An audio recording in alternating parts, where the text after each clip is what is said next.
Bu videoda sizi öldürmək gücünə sahib olan, zərərsiz hesab etdiyimiz 6 qida barədə danışacağam.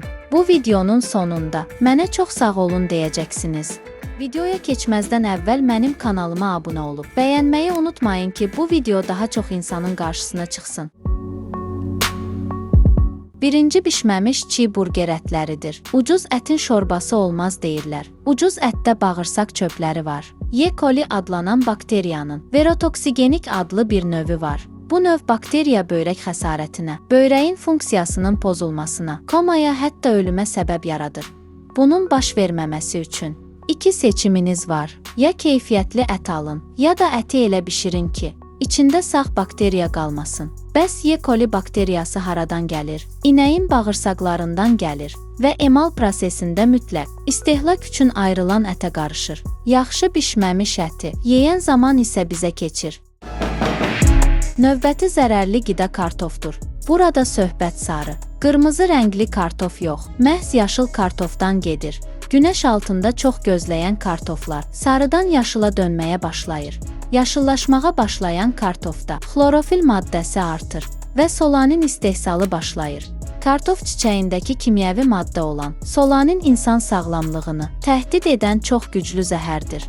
Əlinizə bıçağı alın və həmin yaşıl hissəni kəsib atın. Statistikaya əsasən, gün ərzində orta hesabla bir adam bir orta ölçülü kartof yeyir. Kartofsuz pəhriz saxlayanları nəzərə aldıqda deyə bilərik ki, günə 3 kartof yeyən də var. Solanin kartofları böcəklərdən qorumaq üçün dərmandır. Bu dərman orqanizmə daxil olduqda ürəkbulanma, qusma, daxili qanaxma, iflic, komaya düşmə, hətta ölüm riski də yaranır. Üçüncü az bişmiş qırmızı lobyadır. Qırmızı lobyanı azı 5 saat islaqda saxlamalı, sonra da ən azı 30 dəqiqə qaynatmalısınız.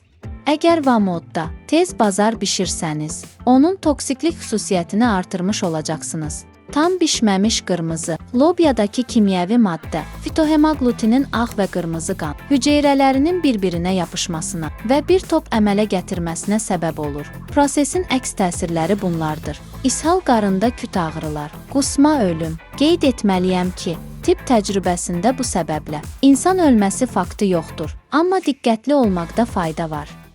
Növbəti qida muskat qozudur. Tərkibindəki toksik birləşməyə miristisin deyilir. Qəbul edilərsə 2 mg belə baş ağrısına və qızdırmaya səbəb olur. Təxminən 7,3 qramı. Qəbul etsəniz şuurunuzu itirə bilərsiniz.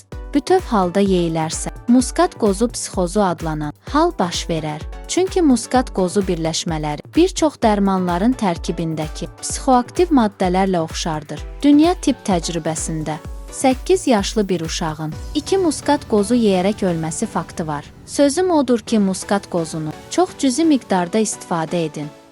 5-ci gilas tumudur. Bu tumun tərkibində sianid turşusu var. Yəqin ki, deyəcəksiniz kimdir gilas tumu yeyən? Gilasın özünü yeyirik. Mövsümündə ən azı 5-6 gilas çiğidi udurub.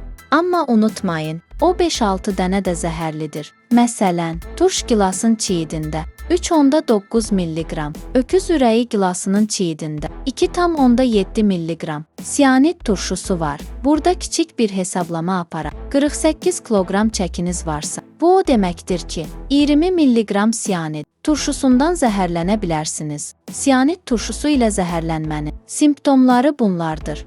Qarın ağrısı, ürəkbulanma, ishal, özündən getmə və ölüm. 6-cı qəhvəyi düyüdür. Bu düyüdə ürək xəstəliklərinə, sidik kisəsi xərçənginə, eyni zamanda bir çox xəstəliklərə səbəb olan arsen maddəsi var. Bunun da səbəbi var.